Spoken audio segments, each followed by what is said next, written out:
ہر طرح کی تعریف و توصیف، بڑائی، بزرگی، عظمت و کبریائی، حمد و ثنا صرف اور صرف اللہ وحدہ لا شریک خالق کائنات مالک ارض و سما کے لیے۔ بعدہ انزلت بے شمار درود و سلام ہو اللہ کے بھیجے ہوئے تمام انبیاء اور رسول پر، خصوصاً آخر نبی جناب محمد رسول اللہ صلی اللہ علیہ وآلہ وسلم پر، جن کے ہم سب امتی ہیں، جن پر اللہ رب العالمین نے اپنی نعمت تمام کر دی، دین اسلام کو مکمل کر دیا، نبوت الرسالت کا سلسلہ ختم فرما دیا۔ اب قیامت تک انہی کی اتباع اور پیروی میں ہدایت ہے اور ان کی مخالفت سراسر گمراہی۔ معزز سامعین کرام، حاضرین جمعہ، دینی ملی بھائیوں اور دوستوں، گزشتہ کافی عرصے سے آپ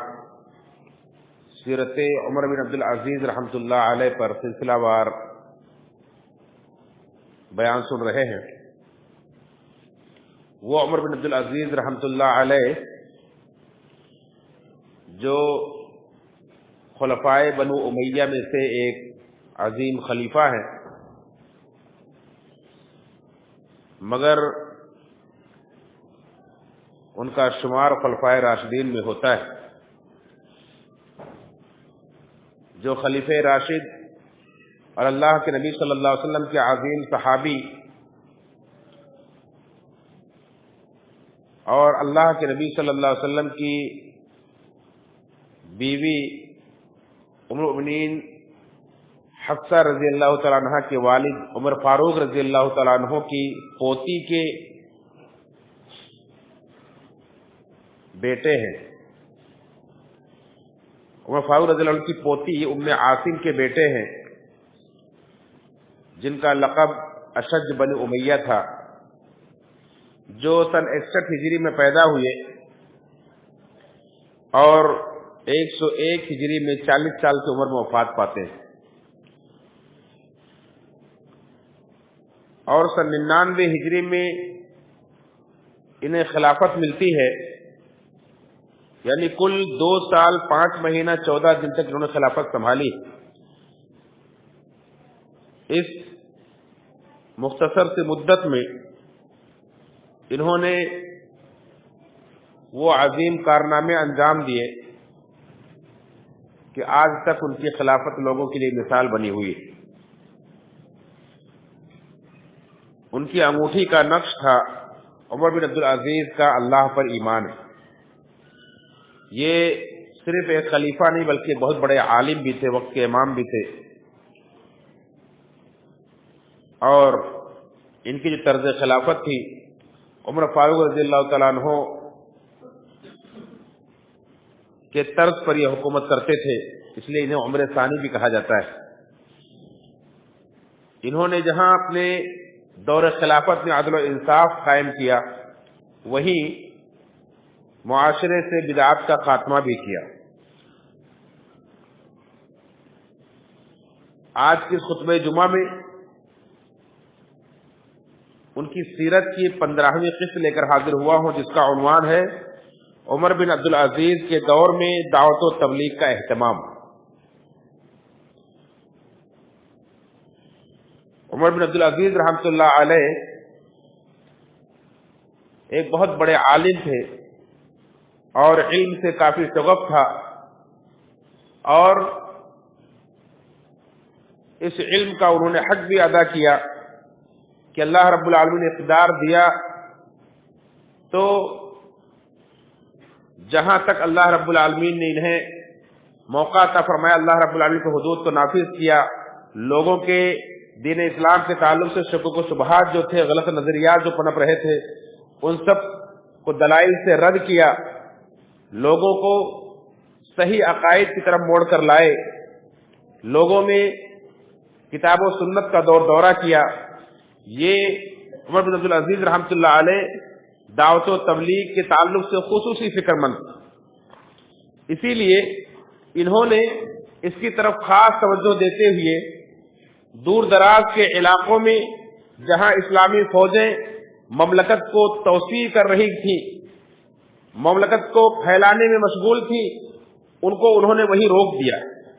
اور فوجوں کو واپس بلا لیا۔ اور داخلی امور پر خاص توجہ دی کہ اب جہاں تک اللہ رب العالمین نے ہمیں موقع دیا ہے ان تک دین اسلام کی دعوت کو، اس کی تعلیمات کو پہنچایا جائے اور انہیں مضبوط کیا جائے۔ یہ ان کی خاص فکر تھی جس کی بنا پر انہوں نے توسیع سے روک دیا۔ اس کا مطلب یہ بھی نہیں ہے کہ بالکل فوجوں کا جو شعبہ تھا وہی ختم کر دیا، ایسا نہیں ہے، بلکہ جہاں ضرورت تھی، جہاں ٹکراؤ تھا وہاں باقی رہی، اور جہاں بہت سنگین حالات تھے وہاں تو ان کی ذمہ داریاں باقی رہیں اور وہ اپنی ذمہ داری نبھاتے رہے۔ جہاں ضرورت محسوس ہوئی وہاں پیش قدمی بھی کی، لیکن جہاں توسیعی کام جاری تھا اس کو انہوں نے موقوف کیا اور اسے انہوں نے دعوت و تبلیغ کے لیے استعمال کیا۔ چنانچہ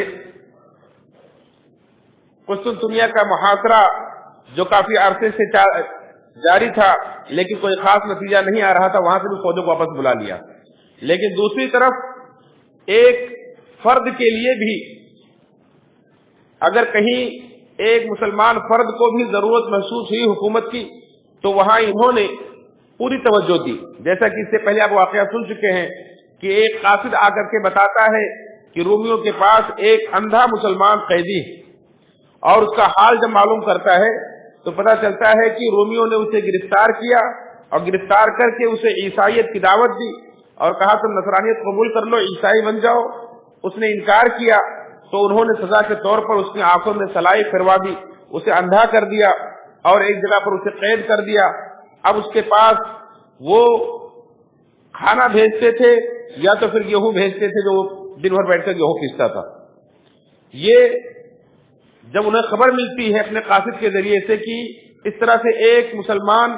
نابینا فلاں جگہ قید ہے، تو اس کے حاکم کو اسی قاصد کے ذریعے سے پیغام بھیجتے ہیں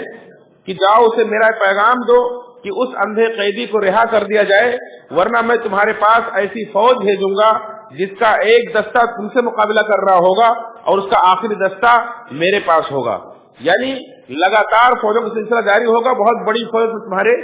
مقابلے کے لیے بھیجوں گا۔ اس طرح سے دھمکی آمیز خط انہوں نے بھیجا۔ کہنے کا مقصد، بتلانے کا مقصد یہ ہے کہ وہ اسلام کی ضرورتوں سے ناواقف نہیں تھے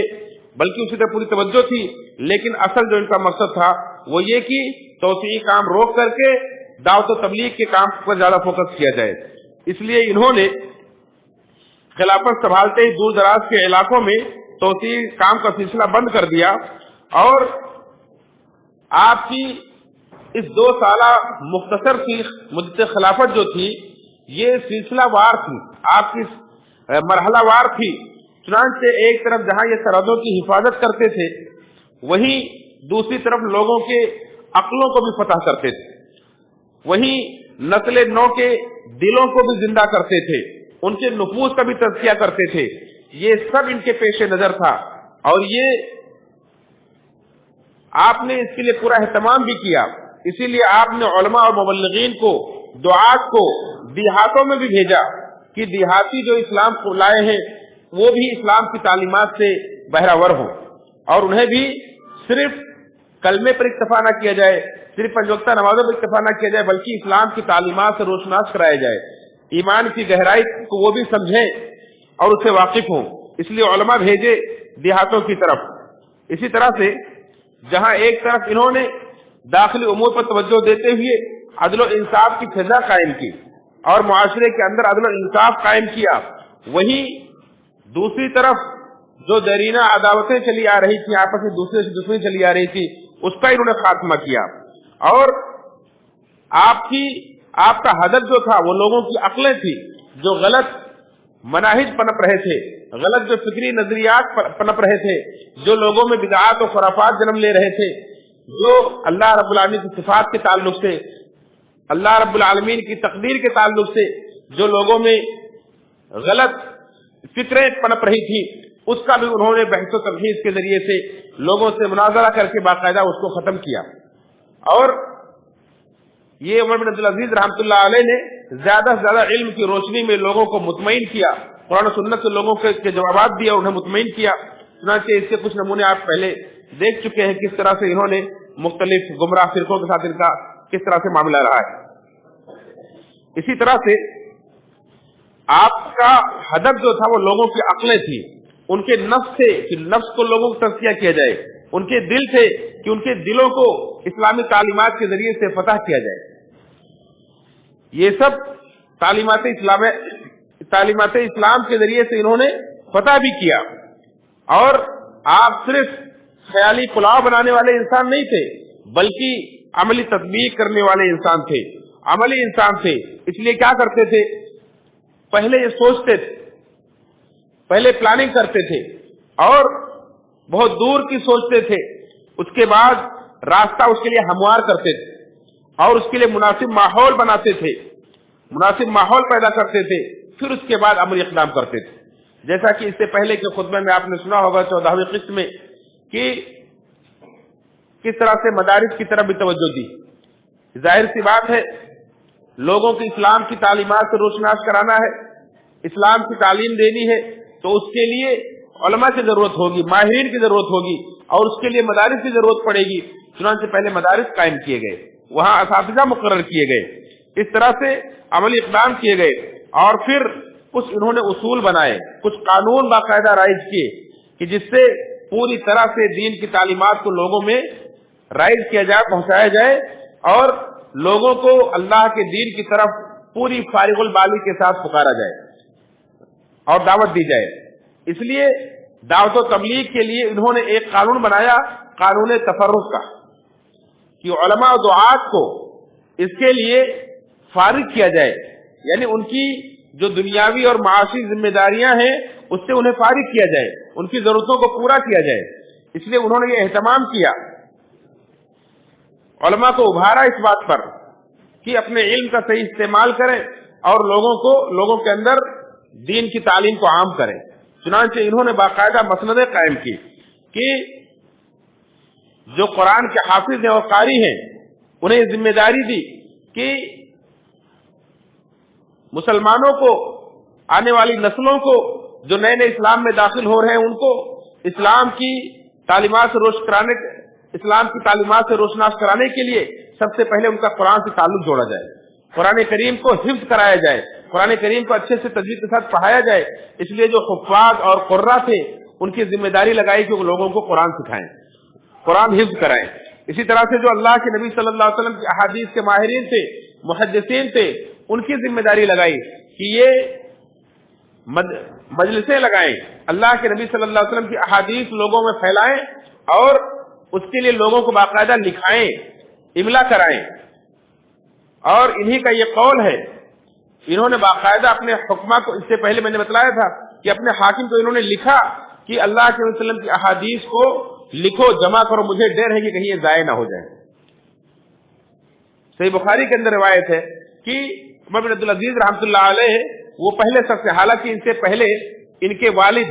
عبدالعزیز رحمۃ اللہ علیہ نے مصر کے اندر رہتے ہوئے, جب مصر کے والی تھے تو انہوں نے باقاعدہ احادیث کی تدوین کا کام شروع کر دیا تھا اور اپنے دور میں انہوں نے باقاعدہ علماء سے اس بات کا مطالبہ کیا تھا کہ احادیث لکھ کر کے ان کے پاس بھیجی جائیں. لیکن انہوں نے باقاعدہ اس کو علماء کو ذمہ داری سونپی اور تمام شہروں میں یہ منادی کرائی اور اپنے ماتحت گورنروں کو, اپنے دور حکومت میں انہوں نے یہ ذمہ داری سونپی کہ اللہ کے نبی صلی اللہ علیہ وسلم کی احادیث کو باقاعدہ مدون کیا جائے, کتابی شکل میں لایا جائے. اور اس طرح سے علماء نے اس کو کیا. چنانچہ انہوں نے صرف اسی میں اکتفا نہیں کیا بلکہ محدثین کو باقاعدہ مجلسیں لگانے کا حکم دیا کہ مسجدوں کے اندر مجلسیں لگائی جائیں اور لوگوں کو اللہ کے وسلم کی احادیث پڑھائی جائیں, احادیث لوگوں کو لکھائی جائیں, املا کرائی جائیں. اسی طرح سے جو فقیہ ہیں, جو قرآن و سنت سے مسائل کو استنباط کا ملکہ رکھتے ہیں, مسائل کو سمجھنے کا ملکہ رکھتے ہیں, یعنی جو قرآن و سنت کی سمجھ رکھتے ہیں, ایسے لوگوں کو فقیہ کہا جاتا ہے. ایسے فقیہوں کی ذمہ داری لگائی کہ وہ قرآن و سنت سے مسائل کو اخذ کریں, جو پیش آمدہ نئے نئے مسئلے ہیں ان مسئلوں کا حل پیش کریں. اس طرح سے ان کی ذمہ داریاں لگائیں. اسی طرح سے یہ تو علماء اور دعات کی ذمہ داریاں تھی, وہی کچھ ایسے لوگ بھی ہونے چاہیے جو آنے والے موقع کے لیے علماء بن کر نکلیں، یعنی دین کا علم حاصل کریں، اور دین کا علم حاصل کرنے کے لیے بھی انسان کو فارغ ہونا پڑتا ہے۔ چنانچہ جو لوگ دین کا علم حاصل کرنا چاہتے تھے ان کے لیے بھی بیت المال سے وظیفے مقرر کیے کہ پوری طرح سے فارغ ہو کر کے دین کا علم حاصل کریں۔ جیسے کہ آج بھی بہت سارے عرب ممالک کے اندر آپ دیکھیں گے جو جامعات یونیورسٹیز ہیں، جو دنیا کے گوشے گوشے سے علماء جاتے ہیں، وہاں سے مکی اور مدنی بن کر کے علماء نکلتے ہیں، وہ دین کا علم حاصل کرتے ہیں، بڑی عمر کے ہوتے ہیں، شادی شدہ ہوتے ہیں، ان کے مسائل ہوتے ہیں، ان کے معاشی مسائل ہوتے ہیں، ان کے گھریلو ذمہ داریاں ہوتی ہیں، ان سب کو پوری کرنے کے لیے باقاعدہ انہیں وظیفہ بھی دیا جاتا ہے کہ آپ قرآن و حدیث کا علم بھی حاصل کریں، دین میں پختگی بھی حاصل کریں، اور آپ کے گھر کی ذمہ داری بھی پوری ہو، اس لیے انہیں وظائف بھی دیے جاتے ہیں۔ تو یہ عمر بن عبد العزیز رحمۃ اللہ علیہ نے اپنے دور میں باقاعدہ شروعات کی، وہاں سے انہوں نے جاری کی کہ جو دین کا علم حاصل کرنے والے طلبہ ہیں، مدارس کے طالب علم ہیں، انہیں بھی بیت المال سے وظیفہ جاری کیا گیا کہ پوری طرح سے پوری یکسوئی کے ساتھ فارغ ہو کر کے اپنی ضرورتوں سے بے پرواہ ہو کر کے یہ دین کا علم حاصل کریں۔ اس طرح سے عمر بن عبد العزیز رحمۃ اللہ علیہ نے یہ سب ماحول گویا کی بنائی، یہ سب لوازمات ہیں دین کی دعوت کے، تبلیغ کے۔ ایسے آپ ہوا میں دین کی دعوت کا کام نہیں کر سکتے کہ بس نکل پڑے اللہ کے راستے میں، نہ آپ کے پاس علم ہے، نہ آپ کے پاس وسائل ہیں، نہ آپ کے پاس کوئی عالم ہے کہ جو آپ کو دین کی صحیح معلومات دے سکے۔ اس لیے عمر بن عبد العزیز رحمۃ اللہ علیہ نے صرف یہی نہیں کہ دین کو پھیلانے اور دین کو لوگوں کو سکھانے کی ذمہ داری اٹھائی، بلکہ اس کے لیے انہوں نے اسباب بھی پیدا کیے، ماحول پیدا کیے، انہوں نے اس کا انتظام کیا پورا۔ چنانچہ ایک طرف جہاں تمام بلاد اسلامیہ میں انہوں نے اعلان کروا دیا کہ مسجدوں کو دین کے علم کے نشر و اشاعت کے لیے مرکز بنایا جائے، اور مسجدوں کے اندر مسجدیں لگائی جائیں، کلاس لگائی جائے باقاعدہ، اور وہاں علماء بیٹھ کر کے لوگوں کو قرآن کی تعلیم دیں، اللہ علیہ وسلم کی احادیث کی تعلیم دیں، قرآن و سنت کے فقہ کی تعلیم دیں۔ اس طرح سے لوگوں کو مسجدوں کے اندر بٹھایا گیا اور ان کے بیت المال سے وظیفے مقرر کیے گئے کہ جو بھی اللہ کے دین کا علم لوگوں کو سکھائے گا اس کو بیت المال سے ماہانہ 100 دینار وظیفہ مقرر کر دیا گیا اور وظیفہ دیا جائے گا۔ اس طرح سے علماء کو فارغ کیا گیا، یہ قانون تفرغ ہے۔ اسی طرح سے اپنے تمام، صرف یہ ملک شام میں نہیں یا کسی ایک شہر کسی ایک ملک کے اندر نہیں، جہاں تک بھی ان کی مملکت تھی، ان کی خلافت تھی، تمام اپنے گورنروں کو، اپنے تمام عمال کو انہوں نے خط لکھا کہ تمام مسجدوں کے اندر یہ اہتمام کیا جائے کہ علماء کو باقاعدہ مجلسیں لگانے کا حکم دیا جائے کہ مسجدوں کے اندر مجلسیں لگائیں اور انہیں بیت المال سے 100 دینار ان کے لیے ماہانہ مقرر کر دیا جائے، اور کہا کہ اس بل کو جو میں نے پاس کیا ہے اس کو جلد سے جلد نافذ کیا جائے، اس میں تاخیر نہ کی جائے، اور کہا کہ سب سے بہترین خیر وہ ہے جس کے ادا کرنے میں جلدی کی جائے۔ آج کیا ہوتا ہے کہ بہترین ہمیں لالچ دی جاتی ہے کہ تمہارے لیے یہ اسکیم نکالی گئی، تمہارے لیے یہ بل پاس کیا گیا ہے، تمہارے لیے یہ قانون لایا گیا ہے، لیکن وہ نافذ کب ہوتا ہے؟ نسلیں گزر جاتی ہیں، اس کے بعد جا کر کہیں نافذ ہوتا ہے۔ انہوں نے دیکھیں 2 سال کی مختصر مدت کے اندر صرف یہی نہیں کہ قانون بنایا، قانون نافذ بھی کیا، عمل کر کے دکھایا، اس کا نتیجہ بھی آیا اور رہتی دنیا تک کے لیے مثال بھی بن گئے۔ اس طرح سے انہوں نے چنانچہ والی حمص کو انہوں نے خط لکھا کہ خط لکھ کر کے بھیجا کہ تمام مسجدوں کے اندر علماء کو بٹھاؤ اور 100 دینار انہیں ماہانہ مقرر کر دو، اور یہ بھی ساتھ میں لکھا کہ اسے جلدی نافذ کرو، کیونکہ بہترین خیر وہ ہے جس کو جلدی نافذ کیا جائے، جس کو جلدی ادا کر دیا جائے۔ اسی طرح سے علماء کو ابھارا انہوں نے۔ اکرمہ بن عمار یمنی رحمۃ اللہ علیہ کہتے ہیں کہ میں نے عمر بن عبد العزیز رحمۃ اللہ علیہ کا وہ خط سنا جس میں انہوں نے لکھا تھا کہ اہل علم کو اس بات کا حکم دو کہ مسجدوں کے اندر علم کی مجلسیں لگائیں، علم پھیلائیں لوگوں میں۔ اس طرح سے انہوں نے دعوت و تبلیغ کا اہتمام کیا اور تمام امت کو بھی اس کے تعلق سے انہوں نے فکر دی، تمام امت کے لیے بھی پیغام دیا۔ یہ تو خاص علماء کے تعلق سے ان کے خطوط سے جو والیوں کو لکھے گئے، اور تمام امت کے لیے بھی پیغام دیا۔ اور امت کو کیا پیغام دیا؟ جو بہت ہی بہترین سونے کے پانی سے لکھنے کے قابل ہے، ایک ایک حرف اس کا، ایک ایک جملہ یاد رکھنے کے قابل ہے کہ انہوں نے کیا کہا علم کے تعلق سے۔ عمر بن عبدالعزیز رحمۃ اللہ علیہ نے کہا امت سے، آنے والی نسلوں سے، قیامت تک آنے والے تمام مسلمانوں سے ایک درخواست کی اور کہا کہ اگر تم سے ہو سکے تو دین کے عالم بنو، اگر تم سے ہو سکے تو دین کے عالم بنو، اور اگر یہ نہ کر سکو تو دین کے متعلم بنو، یعنی دین سکھانے والے بنو یا دین سیکھنے والے بنو، اور اگر یہ بھی نہ کر سکو تو دین سیکھنے اور سکھانے والوں سے محبت کرنے والے بنو۔ اللہ اکبر، کتنی دور کے سوچتے تھے، اللہ رب العالمین نے انہیں کتنی فراست عطا فرمائی تھی۔ آپ دیکھیں ہزاروں سال گزرنے کے بعد بھی آج ان کا یہ جملہ ہمارے لیے کس قدر مفید ثابت ہو رہا ہے۔ انہوں نے کہا کہ دین کے عالم بنو یا دین کے متعلم بنو، اور اگر یہ بھی نہیں کر سکتے ہو تو ان سے محبت کرنے والے بنو، اور اگر یہ بھی نہ کر سکو تو ان سے بغض مت رکھنا، ان سے بغض کرنے والے، ان سے نفرت کرنے والے مت بننا۔ بھائیوں سے گزارش ہے کہ آگے جگہ خالی ہے ان کو پر کر لیجیے۔ دیکھیں بہت سارے لوگ کندھا پھاند کر آ رہے ہیں جو جمعہ کی عادات کے خلاف، اس لیے تمام بھائیوں سے جس کے بھی آگے جگہ خالی ہے وہ خود سے بغیر کہے آگے بڑھ کر کے جگہ پر کر لیں۔ آپ اپنے سامنے دیکھیں جس کے سامنے جگہ خالی ہے آگے جگہ پر کر لیں، قریب قریب ہو کر بیٹھے، جگہ زیادہ نہ لیں۔ چنانچہ انہوں نے کہا کہ ان سے محبت کرنے والے بنو، اور کم سے کم اتنا کرو کہ ان سے بغض نہ رکھو، اور آگے اس کا فائدہ کیا بتلایا، اگر تم ایسا کرو گے، اگر تم نے یہ بات مان لی تو اللہ تعالیٰ تمہارے لیے تجارت کا راستہ بنا دے گا۔ یعنی معاشرے کو اس طرح سے تشکیل دینا چاہیے کہ کچھ لوگ دین کا علم سکھائیں، کچھ لوگ دین کا علم حاصل کریں، کچھ لوگ ان سے محبت کرنے والے ہوں، اور کوئی ان سے بغض و نفرت کرنے والا نہ ہو۔ ایسا جب ماحول ہوگا تو اللہ تعالیٰ آپ کے تجارت کے راستے بنائے گا، یعنی اللہ تعالیٰ سب کی ضرورتیں پوری کرتا رہے گا۔ جو لوگ صاحب مال ہیں، صاحب تجارت ہیں، وہ ان کے اوپر خرچ کرنے والے بنیں گے، جو فارغ البال ہیں وہ دین کا علم سیکھنے اور سکھانے والے بنیں گے۔ اس طرح سے سب کے ایک دوسرے کے ساتھ تعاون ہو کر کے دین اسلام کو قوت ملے گی، مضبوطی ملے گی۔ یہ انہوں نے نصیحت کی عوام کے لیے، امت کے لیے۔ اسی طرح سے افریقہ جیسے علاقے میں، دور دراز کے علاقے میں انہوں نے وہاں بھی دعات بھیجے کہ جس طرح سے آج یہ ہمارے حجاز یعنی عرب کا علاقہ، عراق کا علاقہ، شام کا علاقہ جس طرح سے دین کا قلعہ بنا ہوا ہے، اور یہاں کثرت کے ساتھ علماء موجود ہیں، اللہ کے نبی صلی اللہ علیہ وسلم کی تربیت یافتہ صحابہ کی تعداد یہاں موجود ہے، یہاں صحابہ کرام کی تربیت یافتہ تابعین کرام موجود ہیں، بڑے بڑے علماء یہاں موجود ہیں، محدثین موجود ہیں۔ تو انہوں نے افریقہ کے دیہاتوں کے اندر بھی علماء کو بھیجا، بڑے بڑے محدثین کو بھیجا کہ وہاں کے لوگ بھی اسی طرح سے فیض یاب ہوں جس طرح سے حجاز، شام اور عراق کے لوگ مستفید ہو رہے ہیں۔ یہ کتنی دور کی سوچتے اور کتنی فکر تھی انہیں دعوت و تبلیغ کی۔ چنانچہ اس سلسلے میں عبداللہ بن عمر رضی اللہ عنہ بیان فرماتے ہیں، کہتے ہیں کہ عمر بن عبدالعزیز رحمۃ اللہ علیہ نے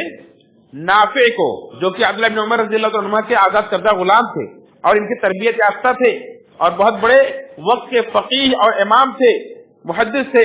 کہتے ہیں کہ ان کو مصر بھیجا کہ وہاں کے مدرسے میں جا کر کے یہ لوگوں کو دین کی تعلیم دے، اور مصر سے تقریباً 20 تابعین کو، جو وہاں سے تربیت یافتہ تھے، تعلیم یافتہ تھے، 20 تابعین کو انہوں نے مصر سے افریقہ کے، شمالی افریقہ کے اندر بھیجا کہ جا کر کے وہاں لوگوں کو دین کی تعلیم دے، وہاں جا کر کے لوگوں کو دین سکھائیں اور دین کی دعوت دیں۔ چنانچہ اسی طرح سے آپ نے یزید بن ابی مالک اور حارث بن محمد کو، دونوں کو اہل بادیہ کی تعلیم کے لیے بھیجا کہ جائے انہیں اللہ کے رسول صلی اللہ علیہ وسلم کی سنت کی تعلیم دے، اور دونوں کے لیے بیت المال سے وظیفہ مقرر کیا۔ چنانچہ یزید بن ابی مالک نے اپنا وظیفہ قبول کر لیا اور لے لیا، لیکن حارث بن محمد نے کہا کہ مجھے وظیفے کی ضرورت نہیں، میں یہ کام خالص اللہ کے لیے کرنا چاہتا ہوں، میں اس کا اجر اللہ سے لینا چاہتا ہوں۔ جب انہیں معلوم ہوا، عمر بن عبدالعزیز رحمۃ اللہ علیہ کو معلوم ہوا ان کے بارے میں، تو انہوں نے کہا کہ یزید بن ابی مالک نے جو کیا اس میں بھی کوئی حرج نہیں، اور حارث بن محمد نے جو کیا، اللہ تعالیٰ ایسے لوگوں کو ہمیں اور عطا کرے۔ یعنی دیکھیں کس طرح سے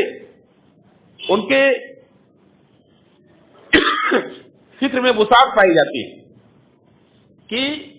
آدمی اگر ضرورت مند ہے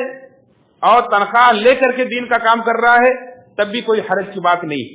کیونکہ اس کی بھی بچوں کی ضروریات ہے، اس کی معاشی ضرورت ہے، کہاں سے پوری ہوگی۔ لیکن اگر کوئی آدمی اللہ رب العالمین نے اسے غنی کیا ہے یا اللہ رب العالمین نے اسے اتنی قناعت عطا فرمائی ہے کہ نہیں میں خالص اللہ کے لیے کرنا چاہتا ہوں، میں تھوڑی تنگی برداشت کر لوں گا، میں کسی اور ذریعے سے کما لوں گا، لیکن میں اس پر اجرت نہیں لوں گا، تنخواہ نہیں لوں گا، تو یہ بہتر کام انہوں نے کہا کہ اگر کوئی لیتا ہے تو اس میں کوئی حرج نہیں ہے، اور جو نہیں لے رہے ہیں وہ بہتر کام کرے، اللہ تعالیٰ ایسے لوگوں کو ہمیں اور عطا فرمائے۔ اس طرح سے انہوں نے ہر طرح کے لوگوں کی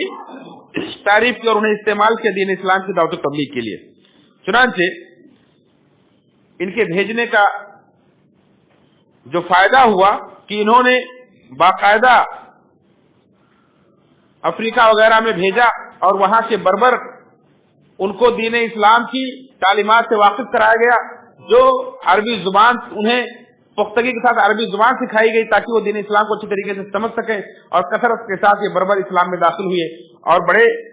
آگے چل کر بڑے بڑے علماء ان کے اندر پیدا ہوئے۔ اس طرح سے اور بھی انہوں نے جو اہتمامات کیے وہ یہ ہیں کہ باقاعدہ ملوک کو انہوں نے خطوط بھی لکھے، دیگر ملکوں کے بادشاہوں کو خطوط بھی بھیجے، خود ہندوستان کے بادشاہوں کو خط لکھا وہاں سے اور دین اسلام کی دعوت دی اور کہا کہ تم اسلام قبول کرو، تم سے تمہاری حکومت نہیں چھینی جائے گی، تم اپنے وہ حکومت تمہارے ہی ہاتھ میں رہے گی، تم حکومت کرو، تم اللہ رب العالمین کے دین کو قبول کر لو۔ چنانچہ ان کی دعوت کے نتیجے میں اور جب دور دراز کے علاقوں کے لوگوں کو معلوم پڑا، عمر بن عبد العزیز رحمۃ اللہ علیہ کی نیک نامی کا جب چرچا سنا انہوں نے کہ ایسا خلیفہ ہے، ایسا دیندار خلیفہ ہے اور دین کے تعلق سے ایسا باعمل خلیفہ ہے، ان کے اس سیرت سے متاثر ہو کر کے بہت سارے راجاؤں نے اسلام قبول کیا۔ چنانچہ ہندوستان کے اس وقت کے راجا جیشوا بن داہر نے اور اس طرح سے دوسرے اور بادشاہوں نے اسلام قبول کیا۔ اسی طرح سے ماوراؤن نہر کے بادشاہوں کو انہوں نے خطوط لکھے، انہوں نے بھی اسلام کو قبول کیا، بہت سارے حاکموں نے وہاں کے اسلام کو قبول کیا۔ اسی طرح سے قیصر روم کو جس کا نام الیون تھا غالباً، اس کے پاس ایک وفد بھیجا، عبداللہ بن ابی عمرہ کی قیادت میں ایک وفد بھیجا کہ جا کر کے انہیں اسلام کی دعوت دی۔ اس طرح سے اللہ رب العالمین کے دیے ہوئے مال کو انہوں نے اللہ کے دین کی نصرت کے لیے اور دعوت و تبلیغ کے لیے خرچ کیا۔ چنانچہ ایک نصرانی کو اس کی تالیف قلب کے لیے 1000 دینار دیے جس نے اسلام قبول کیا تھا۔ اسی طرح سے اسلامی مملکت میں، اسلامی خلافت میں جو جزیہ دے کر کے، ٹیکس دے کر کے رہتے تھے، جنہیں ذمی کہا جاتا ہے، ان ذمیوں سے باقاعدہ اس سوچ کے ساتھ ٹیکس معاف کر دیا، جزیہ معاف کر دیا کہ انہیں دین کی دعوت دی جائے تاکہ یہ دین کو قبول کریں۔ چنانچہ خراسان کے والی کو لکھا کہ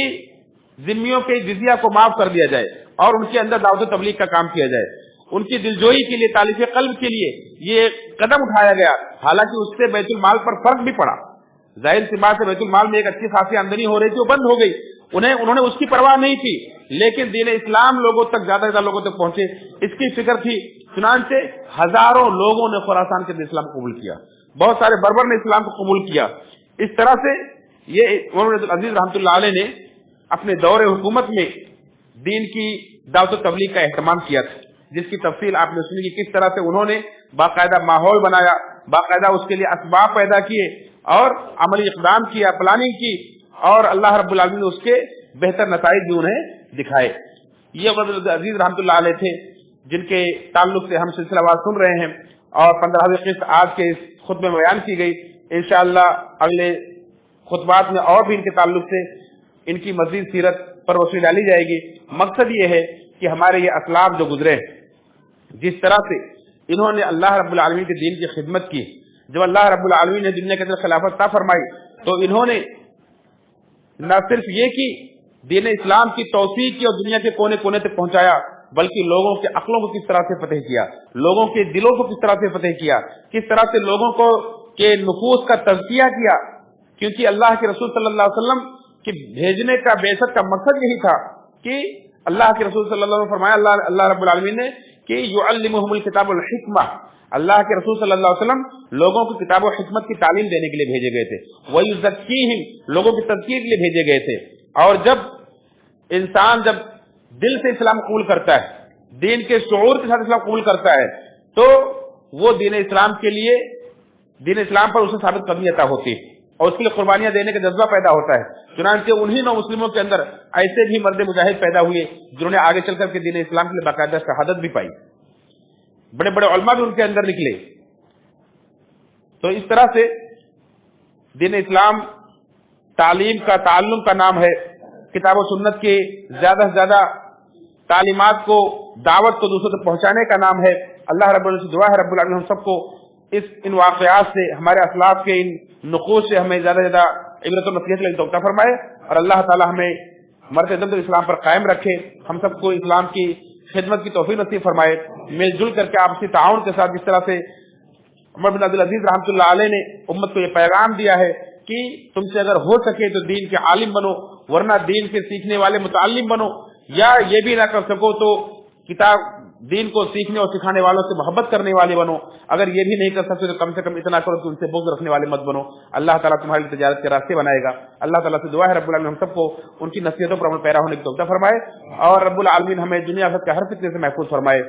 یہ قیامت کے قریب کا فتنہ آج دیکھیں کس طرح سے دین سے دوری کے لیے مختلف راستوں سے شیطان لوگوں کو بہکا رہا ہے، لوگوں کو دین سے دور کر رہا ہے، علم سے دور کر رہا ہے، علماء سے دور کر رہا ہے، مسجدوں سے دور کر رہا ہے، آپ کی عبادت سے لوگوں کو دور، اللہ رب العالمین کی عبادت سے لوگوں کو دور کر رہا ہے۔ اس طرح سے آج دین کے اندر اجنبیت پیدا ہوتی جا رہی ہے۔ ہمارے لیے ضروری ہے کہ ہمارے اللہ رب العالمین جو عزت رکھی ہے وہ دین اسلام کے اندر رکھی ہے۔ عمر فاروق رضی اللہ عنہ نے کہا تھا کہ ہم وہ قوم ہیں جنہیں اللہ رب العالمین نے اسلام کے ذریعے سے عزت دی ہے، اگر ہم اسلام کے علاوہ کہیں اور عزت تلاش کریں گے تو اللہ تعالیٰ ہمیں ذلیل کر دے گا۔ میرے بھائیو، ایک مسلمان کی حقیقی عزت دین اسلام کے ذریعے سے۔ اگر اسلام کے خلاف پروپیگنڈا کیا جا رہا ہے تو اسلام کے اندر خامی نہیں ہے، اسلام کی تعلیمات سے انہیں خطرہ محسوس ہوتا ہے، انہیں ڈر لگتا ہے، اس لیے پروپیگنڈا کیا جا رہا ہے۔ اسلام کی تعلیمات اللہ رب العالمین کی بھیجی ہوئی تعلیمات، اور اللہ رب العالمین جو اپنے بندوں پر سب سے زیادہ مہربان ہے، بھلا وہ اپنے بندوں کو ایسی تعلیم دے گا کہ جس سے جو ایک دوسرے پر ظلم کریں؟ ہو ہی نہیں سکتا ہے۔ وہ تو اللہ کے رسول صلی اللہ علیہ وسلم نے ہم اور آپ کو مثالیں دے کر سمجھائی ہے کہ جتنی ایک ماں اپنے بچے پر مہربان ہوتی ہے، اس سے کئی گنا کہیں زیادہ اللہ رب العالمین اپنے بندوں پر مہربان ہے۔ تو اللہ رب العالمین کی تعلیمات کے اندر ایک دوسرے پر رحم ہے، ایک دوسرے کی خیرخواہی ہے۔ ایک جملے میں اللہ کے رسول صلی اللہ علیہ وسلم نے سکھلا دیا ہے کہ الدین والنصیحہ، دین خیرخواہی کا نام ہے۔